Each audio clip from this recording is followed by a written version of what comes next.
जय हिंद सभी को। स्वागत है आप सभी का फिर एक बार मेरे साथ सीखने को कुछ नया, जानने को कुछ नया। आज हम पढ़ेंगे लाइफ प्रोसेस पार्ट वन, यानी कि लाइफ प्रोसेस इन प्लांट्स, पौधों के बारे में। जैसा कि मैं आपको बता चुका हूँ कि पौधों में भी हरे पौधे अपना खाना स्वयं बनाते हैं इनऑर्गेनिक पदार्थों का प्रयोग करके। इसीलिए इनको ऑटोट्रॉफ कहा जाता है, अपना खाना स्वयं बनाने वाला। ये किस किस इनऑर्गेनिक पदार्थ का प्रयोग करते हैं? कार्बन डाइऑक्साइड का, जल का और सनलाइट का। तो देखिए, हमें पढ़ना है पहले न्यूट्रिशन इन प्लांट्स, यानी कि पोषण, पौधों में पोषण। तो प्लांट्स में न्यूट्रिशन की प्रोसेस को हम फोटोसिंथेसिस कहते हैं, और फोटोसिंथेसिस की प्रोसेस में कार्बन डाइऑक्साइड, पानी H2O यानी कि जल और सनलाइट, इसका प्रयोग किया जाता है। किसके द्वारा? हरे पौधे द्वारा, क्योंकि हरे पौधों के अंदर क्लोरोफिल होता है, और जिसके अंदर क्लोरोफिल नहीं होगा वो इस प्रक्रिया को नहीं कर पाएगा। देखिए, इसमें तीन प्रक्रियाएं होती हैं। पहली प्रक्रिया एब्जॉर्प्शन ऑफ लाइट, यानी कि प्रकाश को सोखना। पहली प्रक्रिया प्रकाश को सोखना। दूसरी प्रक्रिया लाइट एनर्जी को केमिकल एनर्जी में बदलना और पानी के मॉलिक्यूल्स को तोड़कर हाइड्रोजन और ऑक्सीजन को अलग करना। और तीसरी प्रक्रिया होती है कार्बन डाइऑक्साइड को कार्बोहाइड्रेट्स में बदलना। जो भी हम खाते हैं वो सब कार्बोहाइड्रेट ही तो है। प्लांट प्रोडक्ट आप जो भी खाओगे वो कार्बोहाइड्रेट है, प्रोटीन है, उसमें फैट भी होता है, लेकिन मेनली हम पढ़ रहे हैं कि कार्बन डाइऑक्साइड को कार्बोहाइड्रेट्स में बदलना। इसीलिए ये जो इक्वेशन लिखी है 6CO2, यानी कि 6 मॉलिक्यूल, ये जो 6 लगा है इसके आगे पीछे, ये सिर्फ इक्वेशन को बैलेंस करने के लिए लगा है। Carbon dioxide plus water chlorophyll की मौजूदगी में सूर्य के प्रकाश का उपयोग करते हुए ये बनाएगा C6H12O6, यानी कि ग्लूकोज, और ऑक्सीजन रिलीज करेगा। इसीलिए हम जानते हैं कि पौधे जब खाना बनाते हैं तो ऑक्सीजन पैदा करते हैं, और रात को जब वो श्वसन करते हैं तो वो ऑक्सीजन लेते हैं, कार्बन डाइऑक्साइड छोड़ते हैं। इसीलिए कहते हैं कि पौधों के नीचे रात को नहीं सोना चाहिए। तो देखो, ये तीनों प्रक्रियाएं जो अभी आपने पढ़ी, absorption, conversion of light energy into chemical energy, और थर्ड कार्बन डाइऑक्साइड को कार्बोहाइड्रेट में कन्वर्ट करना, ये तीनों प्रक्रिया जरूरी नहीं है कि एक के बाद एक तुरंत हो, तुरंत भी हो सकती हैं और लेट में भी। उदाहरण के तौर पर डेजर्ट के जो पौधे होते हैं, रेगिस्तान में जो उगते हैं पौधे, वो पौधे रात को कार्बन डाइऑक्साइड लेते हैं और दिन में फोटोसिंथेसिस करते हैं। ऐसा इसलिए क्योंकि दिन में रेगिस्तान में गर्मी बहुत बहुत ज़्यादा होती है, और उस गर्मी से बचाने के लिए उनका जो स्टोमेटा होता है वो स्टोमेटा बंद रहता है, ताकि पत्तियों से, अगर पत्तियां हैं तो, और अगर पत्तियां नहीं हैं तो तने से कम पानी बाहर निकले।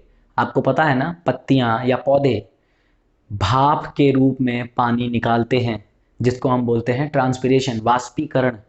तो डेजर्ट के पौधे, उनका स्टोमेटा बंद होता है ताकि कम से कम पानी बाहर निकले और कम से कम पानी में उनका काम चल जाए। फिर जब रात होती है तो रात में उनके स्टोमेटा खुल जाते हैं, क्योंकि गर्मी कम हो जाती है। जब स्टोमेटा खुलते हैं तो वो कार्बन डाइऑक्साइड अंदर लेते हैं, और वो कार्बन डाइऑक्साइड उनमें इकट्ठा रहती है। फिर जब दिन में धूप होती है तो धूप की मौजूदगी में उस कार्बन डाइऑक्साइड की मौजूदगी के साथ ये फोटोसिंथेसिस करते हैं और भोजन बनाते हैं। अब ये जो मैंने चीज़ें आपको बताई, क्या पौधों के लिए कार्बन डाइऑक्साइड ज़रूरी है, पौधों के लिए पानी ज़रूरी है, और पौधों के लिए सूर्य का प्रकाश ज़रूरी है। इन तीनों की मौजूदगी में भोजन बनाते हैं। हमें बारी बारी से तीनों के लिए एक्सपेरिमेंट या एक्टिविटी पढ़नी है, ये जानना है कि कैसे ये ज़रूरी होते हैं। तो आइए सीखते हैं। हमें पढ़ना है activity one, sunlight is necessary for photosynthesis, यानी कि सूर्य का प्रकाश आवश्यक है प्रकाश संश्लेषण करने के लिए। ये जानना है हमें एक्टिविटी के जरिए। इसके लिए आप क्या कर सकते हैं, एक गमले में लगा हुआ पौधा ले लीजिए और उसकी किसी एक पत्ती को काले कागज से ढक दीजिए, और उसे 1-2 दिन के लिए धूप में छोड़िए। जो पत्ती ढकी गई है वो पत्ती प्रकाश संश्लेषण नहीं कर पाएगी, क्योंकि काला कागज सारी सूरज की रोशनी को सोख लेगा और सूरज की रोशनी उस पत्ती को नहीं मिल पाएगी। अभी हम ये एक्टिविटी के द्वारा देखेंगे। आप ये काम अलग अलग पत्तियों पे करने की बजाय सिर्फ एक पत्ती पे ही कर सकते हैं। उसका आधा हिस्सा काले कागज से ढक दें और आधा हिस्सा खाली छोड़ दें। यही काम आप ऐसी पत्तियों पर भी कर सकते हैं जिसमें कई रंग होते हैं, जैसे कि क्रॉटन का पौधा, मनी प्लांट का पौधा, उसमें लाल रंग भी होता है, हरा रंग भी होता है, पीला रंग भी होता है। ऐसे पौधे को अंधेरे कमरे में 2-3 दिन के लिए छोड़ दीजिए, तो जो भी पत्तियों में भोजन बना हुआ होगा वो खर्च हो जाएगा। उसके बाद 4-6 घंटे के लिए आप बाहर धूप में ले आइए और फिर आगे की क्रिया हम करेंगे। क्या करना है, पत्तियां तोड़ के ले आनी है। एक वो पत्ती जो बिल्कुल खुली हुई थी, प्रकाश संश्लेषण कर रही थी, और एक वो पत्ती जिसके ऊपर काले रंग का कागज लपेटा हुआ था। दोनों पत्ती को तोड़ के लाएंगे। दोनों पत्ती को हम एक टेस्ट ट्यूब में, मैंने कहा ना मटेरियल में टेस्ट ट्यूब भी चाहिए, एक टेस्ट ट्यूब में अल्कोहल भरेंगे। उस अल्कोहल में दोनों पत्तियों को डुबाएंगे। अब वो टेस्ट ट्यूब जिसमें अल्कोहल भी है और पत्ती भी है, एक बड़े से बीकर में पानी रख के उसमें रखेंगे और गर्म करेंगे। हम डायरेक्ट अल्कोहल वाली टेस्ट ट्यूब को गर्म नहीं करते, क्योंकि ज़रा सा भी मिस्टेक हुआ तो अल्कोहल एक ज्वलनशील पदार्थ होता है, उसमें बहुत तेज़ी से आग पकड़ लेगा और वो हमारे लिए खतरनाक हो सकता है। इसीलिए पानी वाला बीकर गर्म करते हैं, उस खौलते हुए पानी में टेस्ट ट्यूब के अंदर अल्कोहल और पत्ती डाल के फिर गर्म करते हैं। कुछ देर गर्म करने के बाद क्या होगा, दोनों पत्तियों का रंग पूरी तरह से खत्म हो जाएगा, ये कलरलेस हो जाएंगी। अब उन पत्तियों को अल्कोहल में से बाहर निकालिए और उसको रखकर उस पर आयोडीन की बूंदें गिराइए। आयोडीन की एक खास बात होती है कि वो स्टार्च पर पड़ते ही ब्लू ब्लैक कलर का हो जाता है, नीले काले रंग में परिवर्तित हो जाता है। तो जब आप बूंद डालेंगे तो आप क्या देखेंगे कि वो पत्ती जो खुली हुई थी, जो प्रकाश संश्लेषण कर रही थी, वो ब्लू ब्लैक हो गई। इसका मतलब है कि उसने प्रकाश संश्लेषण किया और उसके अंदर स्टार्च मौजूद है। और जो पत्ती काले कागज से ढकी हुई थी, उस पर आयोडीन के सॉल्यूशन का कोई फर्क नहीं पड़ा। इसका मतलब है कि काले कागज से ढकने की वजह से वो फोटोसिंथेसिस नहीं कर पाई और उसमें स्टार्च का निर्माण नहीं हुआ। समझे? ये अगर एक पत्ती पे करते तो एक ही पत्ती के दोनों सेक्शन पे, यानी कि दोनों भाग पे रंग आयोडीन का सॉल्यूशन डालते और दोनों भाग में अलग अलग रंगों का बदलाव आता, तो ये पता चल जाता कि आधे भाग ने फोटोसिंथेसिस किया है, आधे ने नहीं किया है। ठीक है।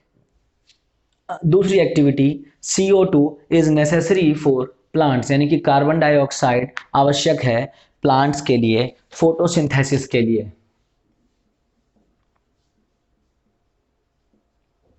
उसके लिए आप ये जान लीजिए, ये वैसे तो आप 9वीं क्लास में पढ़ के आए हैं, पर थोड़ा सा बता देता हूँ।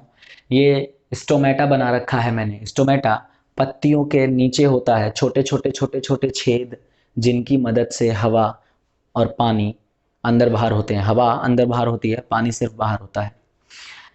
ये स्टोमेटा है, और ये जो आपको दिखाई दे रहा है ये गार्ड सेल है। गार्ड सेल रक्षक कोशिकाएं हैं जो कि मदद करती हैं इस स्टोमेटा को खुलने और बंद होने में। ये स्टोमेटा का ये छिद्र है, पोर है स्टोमेटा का। देखो अभी जब ये खुला हुआ है तो किस तरीके से है, जब बंद है तो किस तरीके से है। और इसमें हरे हरे हरे हरे ये क्लोरोप्लास्ट हैं जो कि सूरज की रोशनी को सोखते हैं। जब पानी जड़ से होता हुआ पत्तियों में पहुंचता है तो पानी इस गार्ड सेल में भर जाता है और ये गार्ड सेल फूल जाती हैं, जिसकी वजह से ये खुल जाती हैं ऐसे। और जब पानी भाप के रूप में बाहर निकल जाता है इनमें से, तो ये गार्ड सेल सिकुड़ जाती हैं और बंद हो जाती हैं। तो जब ये खुलती और बंद होती हैं तो कार्बन डाइऑक्साइड लेती हैं, ऑक्सीजन छोड़ती हैं, या उल्टा ऑक्सीजन लेती हैं, कार्बन डाइऑक्साइड छोड़ती हैं। तो हमें ये एक्टिविटी शो करके दिखानी है। क्या क्या लेना है, 2 पौधे लेने हैं गमले में लगे हुए, ग्लास का जार लेना है और पोटेशियम हाइड्रोक्साइड लेना है। 2 अलग अलग गमले में पौधे लेने हैं और दोनों पौधों को ग्लास के जार से ढक देना है। ढकने से पहले किसी एक गमले में जार के अंदर पोटेशियम हाइड्रोक्साइड डाल देना है। ये पोटेशियम हाइड्रोक्साइड कार्बन डाइऑक्साइड को सोख लेता है। पोटेशियम हाइड्रोक्साइड को हम लिखते हैं KOH। ये क्या करता है, कार्बन डाइऑक्साइड को सोख लेता है।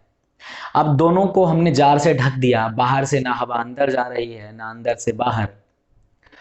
अब उस पौधे में जिसमें हमने पोटेशियम हाइड्रोक्साइड डाला है उसमें कोई भी फोटोसिंथेसिस नहीं होगी, लेकिन जिसमें हमने पोटेशियम हाइड्रोक्साइड नहीं डाला उसमें उस जार के अंदर जो हवा फंस गई, उस हवा में से कार्बन डाइऑक्साइड का प्रयोग करके फोटोसिंथेसिस हो जाएगी। अब दोनों कथनों को साबित करने के लिए हमें एक्सपेरिमेंट करना है, और वो एक्सपेरिमेंट कैसे होगा, दोनों गमलों में जो पौधे लगे हैं उनमें से एक एक पत्ती तोड़ लेंगे और दोनों पत्तियों को लेके जाएंगे, फिर से यही प्रक्रिया अपनाएंगे जो पहले में की थी। अल्कोहल की टेस्ट ट्यूब में डालेंगे, उसे बीकर में उबालेंगे और बाहर निकाल के आयोडीन सॉल्यूशन डाल के टेस्ट करेंगे। जिसमें से पोटेशियम हाइड्रोक्साइड हमने निकाल दिया था उसमें ब्लू ब्लैक कलर नहीं आएगा, और जिसमें से नहीं कार्बन डाइऑक्साइड, जिसमें पोटेशियम हाइड्रोक्साइड डाला था कार्बन डाइऑक्साइड सोख लिया गया था, उसमें ब्लू ब्लैक कलर नहीं आएगा। लेकिन जिसमें पोटेशियम हाइड्रोक्साइड नहीं था, कार्बन डाइऑक्साइड मौजूद था, उसमें ब्लू ब्लैक कलर दिखाई देगा। इसका मतलब है कि कार्बन डाइऑक्साइड आवश्यक है फोटोसिंथेसिस करने के लिए। तीसरी एक्टिविटी है water is release in transpiration. जब पौधे ट्रांसपिरेशन करते हैं, भाप छोड़ते हैं, पानी निकलता है उन पत्तियों से, उनकी पत्तियों से। क्या करना है, गमले में लगा हुआ पौधा चाहिए और पॉलीथीन की बैग चाहिए। एक गमले में लगा हुआ पौधा लीजिए, उसकी किसी एक दो पत्ती को आप पॉलीथीन से पैक करके और टाइटली बांध के छोड़ दीजिए। 2-4 घंटे बाद आप देखेंगे उस पॉलीथीन के अंदर पूरे में पानी के छोटे छोटे छोटे छोटे बूंद इकट्ठा हो गए हैं, जैसे कि तब हो जाते हैं जब हम किसी ग्लास में बर्फ़ रखते हैं। तो क्या होता है, ग्लास में जब बर्फ़ रखते हैं तो बाहर से जो हवा टकराती है वो ठंडी हो जाती है और उसकी बूंदें ग्लास के ऊपर इकट्ठा हो जाती हैं। ऐसे ही जो पौधों ने भाप के रूप में पानी छोड़ा वो ठंडी होकर पूरी पन्नी पर बूंद के रूप में इकट्ठा हो जाती है। इससे ये पता चलता है कि पौधे पत्तियों से पानी छोड़ते हैं भाप के रूप में। तो इन एक्टिविटीज़ से हमने ये तय कर लिया कि फोटोसिंथेसिस में इन एक्टिविटीज़ से हमने ये जान लिया कि फोटोसिंथेसिस करने के लिए कार्बन डाइऑक्साइड की आवश्यकता है, प्रकाश की आवश्यकता है। अभी हमें लाइफ प्रोसेस इन प्लांट्स में न्यूट्रिशन के बाद ट्रांसपोर्टेशन और एक्सक्रीशन इन प्लांट्स पढ़ना है। आगे पढ़ते हैं। देखिए, ट्रांसपोर्टेशन इन प्लांट्स, अभी ट्रांसपोर्टेशन और एक्सक्रीशन ये दो हिस्से हमें पढ़ने हैं इसमें। तो एक्सक्रीशन बताऊंगा पहले, ट्रांसपोर्टेशन इन प्लांट्स।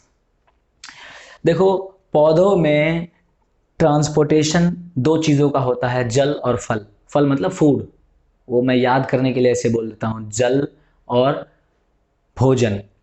तो पौधों में जल को ट्रांसपोर्ट करने के लिए होता है जाइलम और फल को ट्रांसपोर्ट करने के लिए फ्लोएम।